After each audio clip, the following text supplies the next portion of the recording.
Hello friends, स्वागत है आप सभी का एक बार फिर से हमारे YouTube channel Om Shiv coaching classes पर। दोस्तों, आज मैं आप लोगों के रिवीजन की श्रृंखला के अंतर्गत में संविधान के टॉप 50 क्वेश्चनों को लेकर के आया हूं।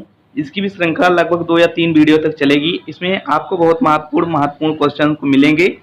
और दोस्तों, आज मैं आप लोगों के थोड़ा सा जो होगा, इसका जो चारों ऑप्शन होगा किसी भी क्वेश्चन का, उस पर मैं थोड़ी सी चर्चा भी करूंगा। अगर आप लोगों को इसी प्रकार का वीडियो चाहिए तो आप लोग कमेंट में ज़रूर बताइएगा। देर ना करते हुए अपने इस वीडियो की शुरुआत करते हैं। ठीक है, अगर आपको हमारा वीडियो अच्छा लगे तो उसे लाइक और शेयर भी कर दीजिएगा। और आप अगर हमारे चैनल पर नए होंगे तो आप उसको सब्सक्राइब भी कर दीजिएगा। आइए अपनी वीडियो की शुरुआत करते हैं। देखिएगा, हमारा सबसे पहला जो प्रश्न है, सबसे पहला प्रश्न हमारा है कि भारत की संविधान सभा किसके अनुसार गठित की गई।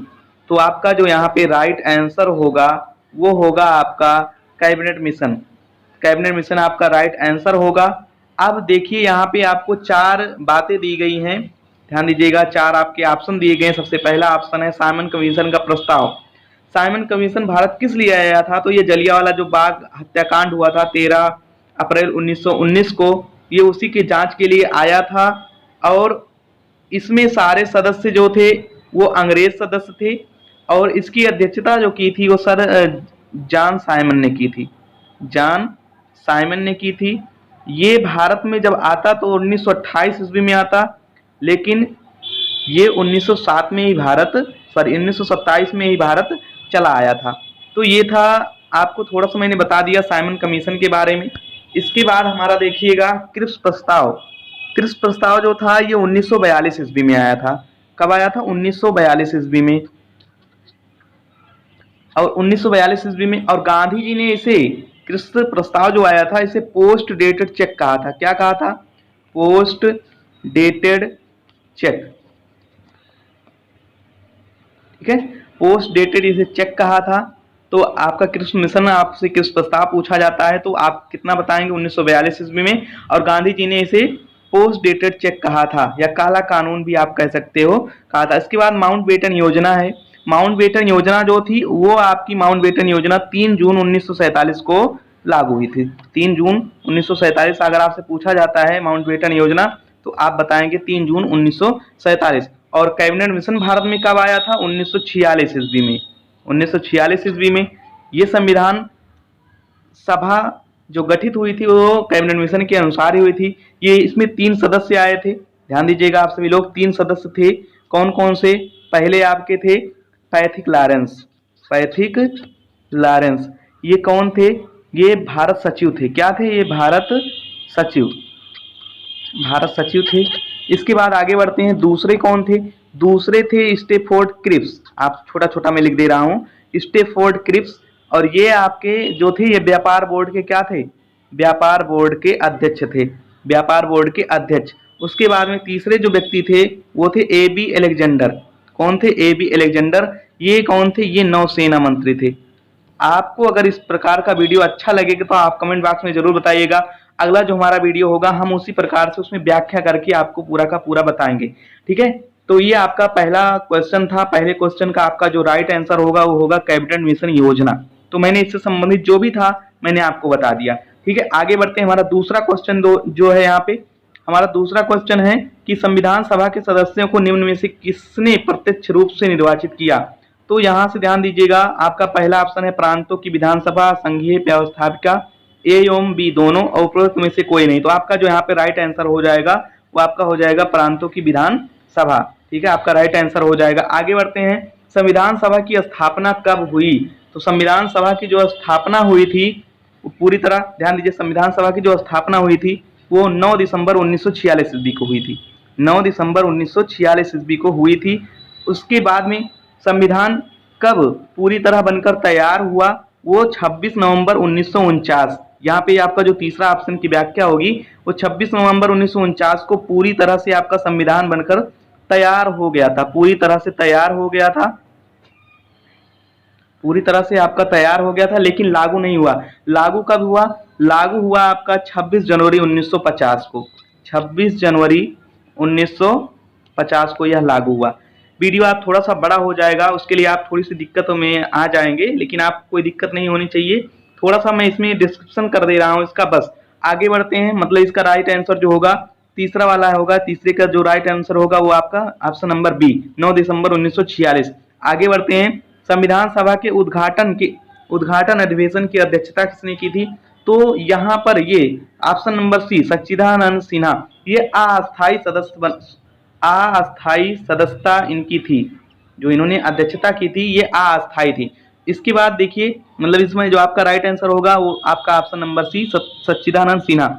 आगे बढ़ते हैं। संविधान सभा के अस्थायी अध्यक्ष कौन थे? तो यहाँ पर बी आर अम्बेडकर, महात्मा गांधी, राजेंद्र प्रसाद, सच्चिदानंद सिन्हा। तो यहाँ पर आपका जो राइट आंसर होगा वो होगा राजेंद्र प्रसाद। ठीक है, आगे बढ़ते हैं। देखिएगा यहाँ पे भारतीय संविधान सभा की प्रारूप समिति के अध्यक्ष कौन थे? तो यहाँ पे देखिएगा B R Ambedkar, J B Kripalani, Jawaharlal Nehru और बी एन राव। तो यहाँ पर जो आपका राइट आंसर होगा प्रारूप समिति के जो अध्यक्ष थे वो आपके थे बी आर अम्बेडकर। अब देखिएगा यहाँ पे आपको 4 और ऑप्शन दिए गए हैं, यहाँ पे क्या हो सकता है। यहाँ पे देखिए प्रारूप समिति का अध्यक्ष कौन था? तो ये B R Ambedkar. J B Kripalani अगर पूछा जाता है तो ये आपके रहेंगे झंडा समिति के। किसके रहेंगे? झंडा समिति के। आगे देखते हैं, कुछ और थोड़ा सा देख लेते हैं समितियों के बारे में। यहाँ से देखिएगा प्रारूप समिति के कौन थे? B R Ambedkar. झंडा समिति के कौन हैं आपके? J B Kripalani. जवाहरलाल नेहरू जो था उनका संघ संविधान समिति। अगर आपसे पूछा जाता है जवाहरलाल नेहरू से तो ये संघ संविधान समिति आपका हो जाएगा। उसके बाद में हमारा देखिएगा कार्य संचालन समिति अगर पूछा जाता है तो कार्य संचालन समिति जो होगा वो राजेंद्र प्रसाद का होगा। कार्य संचालन समिति आप थोड़ा समझ जाइएगा, कार्य संचालन समिति। उसके बाद में यहाँ पर देखिएगा जे बी कृपलानी, आपको मैंने बताया झंडा समिति। बी एन राव जो थे ये संवैधानिक सलाहकार के रूप में, अगला हमारा क्वेश्चन भी वही है, संवैधानिक सलाहकार के रूप में इनको जाना जाता है, बी एन राव को। आगे देखते हैं, हमारा जो 7 नंबर का क्वेश्चन है, संविधान सभा का संवैधानिक सलाहकार किसे नियुक्त किया गया था? तो ये आपका जो राइट आंसर हो जाएगा ये बी एन राव, ये बी एन राव हो जाएगा।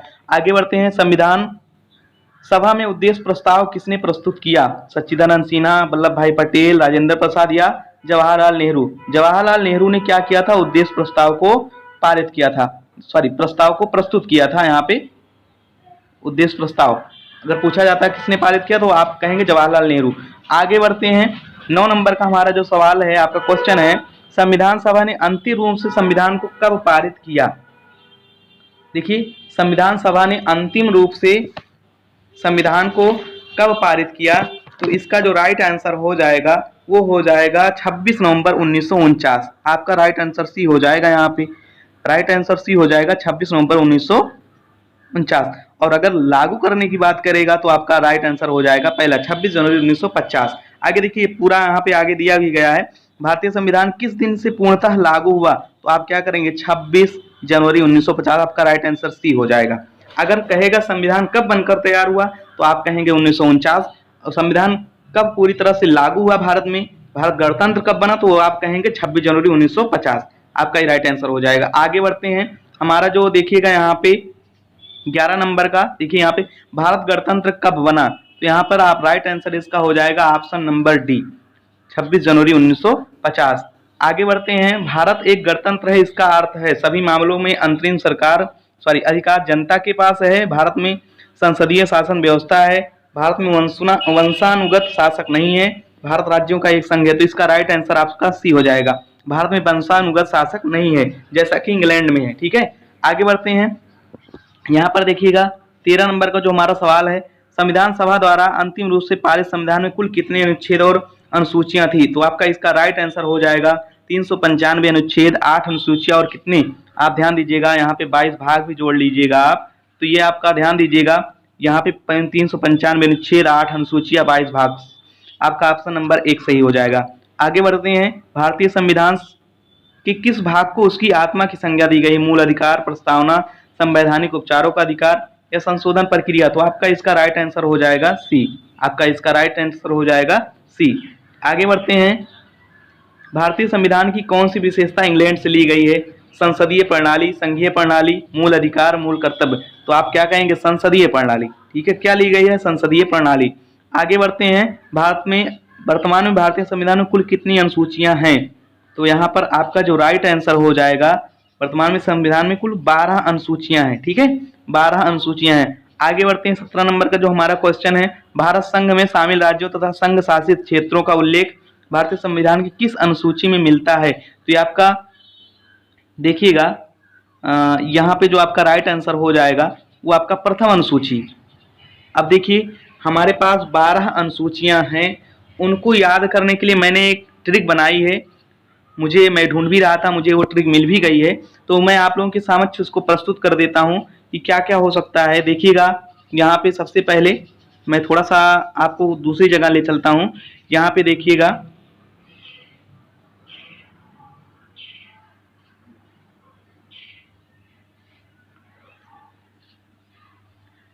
एक मिनट, देखिए यहाँ से आपको मैंने कुछ लिखा है, एसएस और एससी जनसभा ने बदला पंचनगर।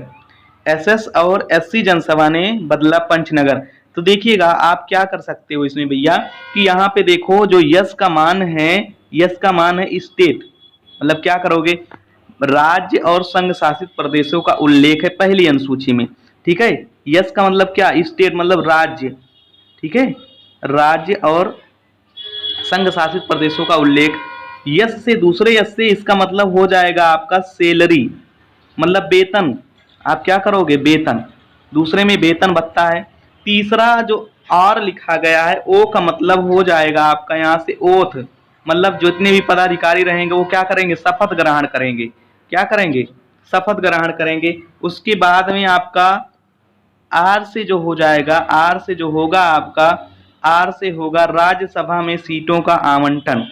राज्यसभा में सीटों का आवंटन, राज्य और संघ शासित प्रदेशों का प्रतिनिधित्व आप बोल सकते हैं इसमें। उसके बाद में आपका जो एससी लिखा गया है, एससी का मतलब हो जाएगा एससी और एसटी का प्रशासन और नियंत्रण। ठीक है, इसमें असम, त्रिपुरा, मिजोरम ऐसे राज्य आ जाएंगे।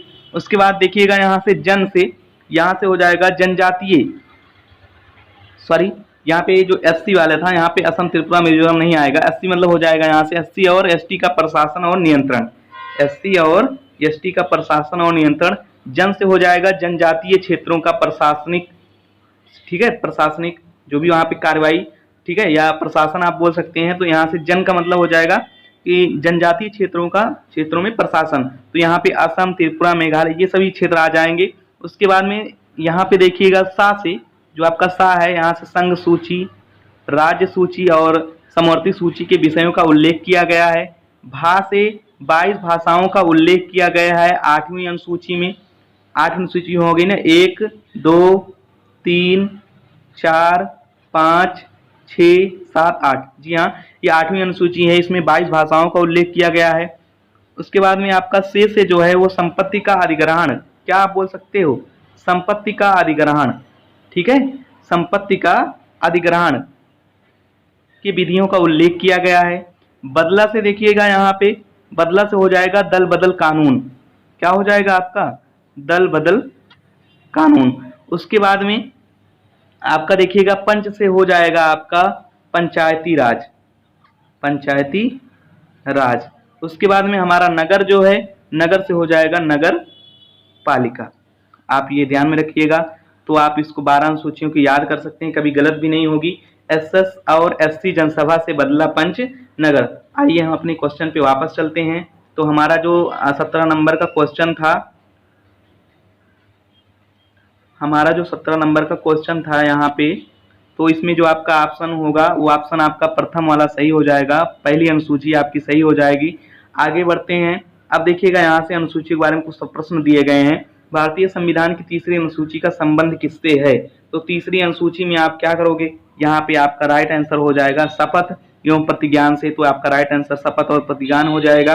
भारतीय संविधान की किस अनुसूची में राजभाषाओं का उल्लेख है? तो यहाँ से आप कहेंगे 8वीं जो सूची है आपकी, उसमें राजभाषाओं का उल्लेख, आपका ऑप्शन नंबर बी सही हो जाएगा। आगे बढ़ते हैं। हमारा 20 नंबर का जो प्रश्न है, दल बदल से संबंधित प्रावधान किस अनुसूची में रखे गए हैं? तो आप 10 से 10 जानिएगा, 10वीं में दल बदल हो जाएगा। पंचायती राज व्यवस्था आपसे पूछी जा रही है, तो आप क्या बताएंगे, 11वीं अनुसूची में आपका सही राइट आंसर हो जाएगा। आगे बढ़ते हैं। भारतीय संविधान के किस अनुच्छेद में अंकित है कि भारत अर्थात इंडिया राज्यों का एक संघ होगा? तो ये आपका अनुच्छेद नंबर 1 हो जाएगा, अनुच्छेद नंबर 1 हो जाएगा। उसके बाद में देखिए मैं इसमें आपको थोड़ा सा और बता देता हूँ अनुच्छेद 2 में क्या है। उसमें राज्य और उसके राज्य क्षेत्र आ जाएंगे। उसके बाद में जो होगा अनुच्छेद नंबर जो आपका 3 होगा, उसमें सीमाओं या नामों में परिवर्तन। और 4 जो है इसमें मतलब जो इन सभी चीजें ऊपर 1, 2, 3 में हुई रहेंगी उसके ऊपर ये कानून बनाएगा जो भी होगा 4 में। तो आप यहाँ समझिएगा 4 वाला जो रहेगा वो कानून से संबंधित रहेगा। यहाँ जो एक अनुच्छेद में, अनुच्छेद 2 में और अनुच्छेद 3 में हुआ रहेगा। ठीक है, आगे बढ़ते हैं। यहाँ पे 23 नंबर का जो प्रश्न है, भारतीय संविधान के किस अनुच्छेद में अंतर्राष्ट्रीय शांति की बात कही गई है? तो अंतर्राष्ट्रीय शांति की बात अनुच्छेद 51 में कही गई है। आपका राइट आंसर हो जाएगा अनुच्छेद 51। आगे बढ़ते हैं, संविधान के किस अनुच्छेद के अंतर्गत राष्ट्रपति अध्यादेश जारी करता है? तो इसका राइट आंसर हो जाएगा, राष्ट्रपति जो अध्यादेश जारी करता है वो अनुच्छेद नंबर 123 में जारी करता है। 110 क्या है? 110 आपका धन विधेयक। आपसे पूछा जाएगा 110 अनुच्छेद में क्या है, तो आप क्या करेंगे? धन विधेयक लगा देंगे। उसके बाद में 124 क्या है? 124 है सुप्रीम कोर्ट का गठन, सुप्रीम कोर्ट का गठन। आप ये समझिएगा सुप्रीम कोर्ट का गठन। आगे बढ़ते हैं, हमारा जो 25 नंबर का क्वेश्चन है, संविधान के किस अनुच्छेद के द्वारा संघ एवं राज्यों के लिए लोक सेवा आयोग का प्रावधान किया गया है? तो इसका राइट आंसर जो हो जाएगा वो राइट आंसर हो जाएगा अनुच्छेद 315। तो अनुच्छेद 315 इसका राइट आंसर हो जाएगा। अनुच्छेद 312 क्या है? 312 ये है कि अखिल भारतीय सेवाओं का सृजन, अखिल भारतीय सेवाओं का सृजन, अखिल भारतीय सेवाओं का सृजन। आगे बढ़ते हैं, हमारा देखिएगा भारतीय संघ में किसी राज्य को सम्मिलित करने का अधिकार किसे है? तो आप इसका राइट आंसर लगाएंगे संसद। भारतीय संघ में किसी राज्य को सम्मिलित करने का अधिकार किसे है? संसद। आगे बढ़ते हैं, 27 नंबर का प्रश्न है हमारा, वर्ष 1953 में गठित राज्य पुनर्गठन आयोग के अध्यक्ष कौन थे? तो आपका ये राइट आंसर हो जाएगा न्यायमूर्ति फजल अली, न्यायमूर्ति फजल अली। आगे बढ़ते हैं, भाषाई आधार पर राज्यों का पुनर्गठन कब किया गया? तो आपका राइट आंसर हो जाएगा 1953। और 1953 में देखिएगा भाषाई आधार पर गठित भारत का प्रथम राज्य कौन सा कब बना? 1956 में जाकर के ये बना था। वो कौन सा था आपका? वो आपका आंध्र प्रदेश था। ठीक है, आगे बढ़ते हैं, हमारा अगला क्वेश्चन है 30 नंबर का। देखिएगा यहाँ पे 30, पांडिचेरी को किस वर्ष भारतीय संघ में शामिल किया गया? तो आपका राइट आंसर हो जाएगा ये आपका 1959 ईस्वी, आपका राइट आंसर हो जाएगा। आगे बढ़ते हैं, यहाँ पर देखिए 31 नंबर का क्वेश्चन है, भारतीय संविधान निम्नलिखित में से कौन सी नागरिकता प्रदान करता है? एकल नागरिकता, दोहरी नागरिकता, ए एवं बी दोनों, इनमें से कोई नहीं। इसका राइट आंसर हो जाएगा एकल नागरिकता। और ली कहाँ से गई है? ये इंग्लैंड से ली गई है। ठीक है, एकल नागरिकता। आगे बढ़ते हैं, भारत की नागरिकता किस प्रकार प्राप्त की जा सकती है? जन्म से, वंशानुक्रम से, देशीयकरण से। तो आपका ये जो आपका ऑप्शन नंबर डी है ये राइट आंसर हो जाएगा, ये सभी। आगे बढ़ते हैं, भारतीय नागरिकता का अंत किस प्रकार किया जा सकता है? 33 नंबर का हमारा प्रश्न है, भारतीय नागरिकता का अंत किस प्रकार किया जा सकता है?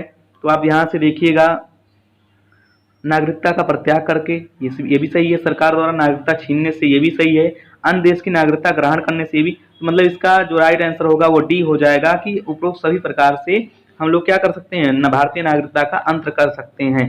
आगे बढ़ते हैं, 34 नंबर का जो हमारा प्रश्न है, निम्नलिखित में से कौन सी शर्त भारत की नागरिकता प्राप्त करने के लिए नहीं है? तो देखो आपको जो यहाँ पे है, अधिवास सही है, पंजीकरण भी सही है, वंशानुक्रम सही है, संपत्ति स्वामित्व ये आपका राइट आंसर हो जाएगा। ये मतलब नागरिकता प्राप्त करने के लिए ये शर्त भारत में नहीं है।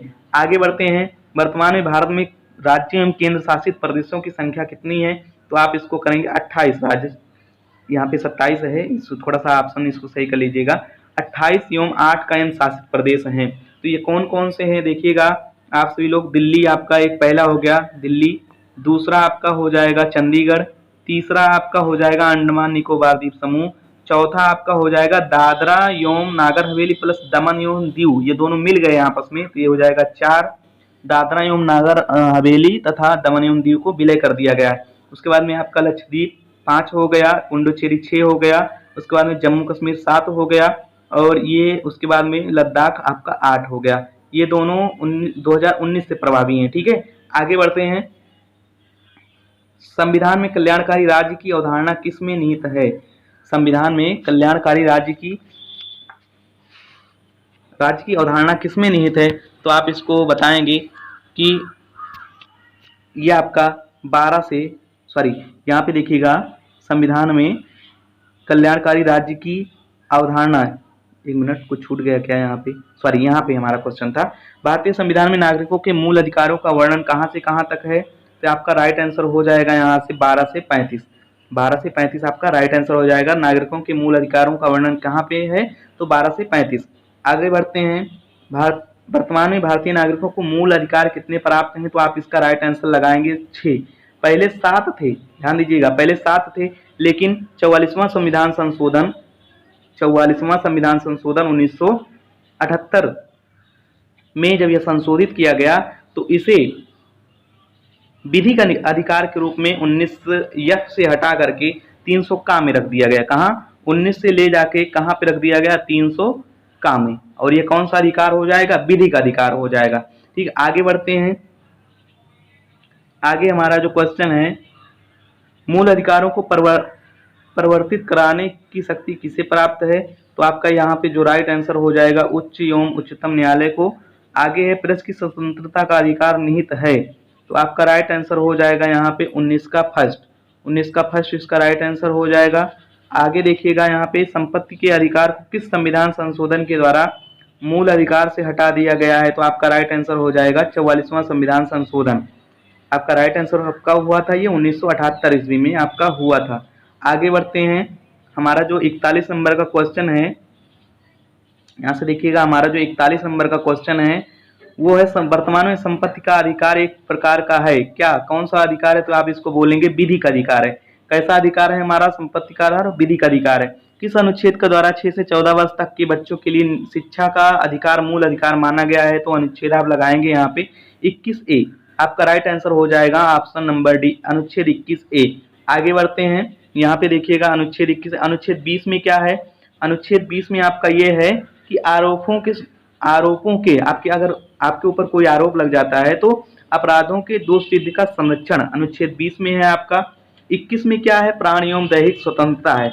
और 22 में क्या है? 21 में आपका क्या है? प्राण एवं दैहिक स्वतंत्रता है। अनुच्छेद 22 में क्या है? अगर आपको बिना मतलब सूचना के गिरफ्तार कर लिया जाता है, अगर आप उसका निवारण पूछते हैं तो इसका आप समझिएगा निवारक कानून भी आप इसके अंतर्गत बोल सकते हैं। अगर आपको गिरफ्तार कर लिया जाता है तो 3 महीने आपको केवल मतलब जो जेल है वो केवल आपको 3 महीने ही रख सकती है, इसके बाद आपको नहीं रख सकती है। तो इसका मतलब यहाँ से आप सीधा सीधा ये समझिएगा कि यहाँ पे निवारक कानून। आगे बढ़ते हैं। व्यक्तिगत स्वतंत्रता के लिए निम्नलिखित में से कौन सी रिट याचिका दायर की जा सकती है? तो व्यक्तिगत स्वतंत्रता के लिए आप बंदी प्रत्यक्षीकरण, लेकिन यहाँ पे देखिएगा आपका राइट आंसर तो बी हो जाएगा। मैं ये चारों ऑप्शन आपको बता देता हूँ। परमादेश क्या है? परमादेश आपका ये है कि जब कोई अधिकारी कार्य सीमा का अतिक्रमण अर्थात अपने अधिकारों का क्या करने लगता है? दुरुपयोग करने लगता है, तो वहां पे परमादेश जारी किया जाता है। आगे अधिकार परीक्षा क्या है? अधिकार परीक्षा ऐसी याचिका है जिसके माध्यम से किसी व्यक्ति से पूछा जाता है कि उसने उसने गलत काम किया है वो किस आधार पर और किस शक्ति के तहत किया है। फिर से देख लो एक बार। परमादेश आप किसे कहोगे? जब कोई अधिकारी कार्य सीमा का अतिक्रमण करता है या फिर अधिकारों का क्या करता है? दुरुपयोग करता है, तब परमादेश जारी किया जाता है उसके खिलाफ। और बंदी प्रत्यक्षीकरण में व्यक्तिगत स्वतंत्रता आपके पास है। अधिकार परीक्षा क्या है? अधिकार परीक्षा ये है इस ऐसी याचिका जिसके माध्यम से व्यक्ति से यह पूछा जाता है कि उसने यहाँ जो गलत काम किया है या उसने जो अपराध किया है वह किस शक्ति या अधिकार के तहत किया है। उसके बाद में आपका उत्प्रेषण है। ये वरिष्ठ न्यायालय द्वारा जारी किया जाता है। कोई न्यायिक निकाय जो अपनी अधिकारिता का क्या करता है? उल्लंघन करता है। कहने मतलब है संविधान का क्या करता है? उल्लंघन करता है। उसके जो अधिकार रहते हैं उसका क्या उल्लंघन करता है, तो वहां पर आपका उत्प्रेषण जारी किया जाता है। आगे बढ़ते हैं। हमारा जो 44 नंबर का क्वेश्चन है, मत देने का अधिकार, ये कैसा अधिकार है? मत देने हम लोग जाते हैं तो यहाँ इसका मतलब ये हो जाएगा राजनीतिक अधिकार। ठीक है, आपका राइट आंसर हो जाएगा मत देने का अधिकार कैसा अधिकार है? राजनीतिक अधिकार है। आगे बढ़ते हैं। 45 नंबर का जो क्वेश्चन है, भारतीय संविधान के किस अनुच्छेद में राज्य के नीति निर्देशक तत्वों का उल्लेख किया गया है? तो आपका राइट आंसर हो जाएगा ऑप्शन नंबर, यहाँ पे जो होगा ऑप्शन नंबर आपका सी, 36 से 51 आपका राइट आंसर हो जाएगा। आगे बढ़ते हैं, संविधान में कल्याणकारी राज्य की अवधारणा किसमें निहित है? तो आपका इसमें राइट आंसर हो जाएगा नीति निर्देशक तत्वों में। आगे बढ़ते हैं, नीति निर्देशक सिद्धांत हैं वाद योग्य नहीं, अंशतः वाद योग्य, इनमें से कोई नहीं, तो इसमें जो आपका राइट आंसर हो जाएगा ये वाद योग्य नहीं है। आपका ऑप्शन नंबर बी सही हो जाएगा। आगे हमारा जो क्वेश्चन है 48 नंबर का, भारतीय नागरिकों के लिए एक समान सिविल संहिता का उल्लेख किस अनुच्छेद में मिलता है? तो आपका ये राइट आंसर जो हो जाएगा यहाँ से आपका राइट आंसर हो जाएगा अनुच्छेद 44। अनुच्छेद 44 ये कहता है कि भारतीय नागरिकों के लिए एक समान सिविल संहिता का उल्लेख किया गया है, तो यहाँ से आपका राइट आंसर जो हो जाएगा अनुच्छेद 44 हो जाएगा। आगे बढ़ते हैं, भारत के किस राज्य में समान नागरिक संहिता लागू है? तो समान नागरिक संहिता जो लागू है वो आपका गोवा में लागू है। समान नागरिक संहिता जो लागू है गोवा में लागू है। आगे बढ़ते हैं, राज्य के नीति निर्देशक सिद्धांतों के अनुसार किस आयु तक के बच्चों को निःशुल्क एवं अनिवार्य शिक्षा देने की आशा की जाती है? तो यहाँ पर इसका राइट जो आंसर हो जाएगा वो ऑप्शन नंबर ए हो जाएगा। राज्य के नीति निर्देशक सिद्धांतों के अनुसार किस आयु तक के बच्चों को निःशुल्क एवं अनिवार्य शिक्षा देने की आशा की जाती है? तो आपका हो जाएगा 14 वर्ष तक के बच्चों को। अगला हमारा जो क्वेश्चन है लास्ट है, भारतीय संविधान में मूल कर्तव्यों का वर्णन किस अनुच्छेद में है? तो मूल कर्तव्यों का जो वर्णन है वो अनुच्छेद 51 में है। ठीक है, तो ये रहे आपके 51 प्रश्न।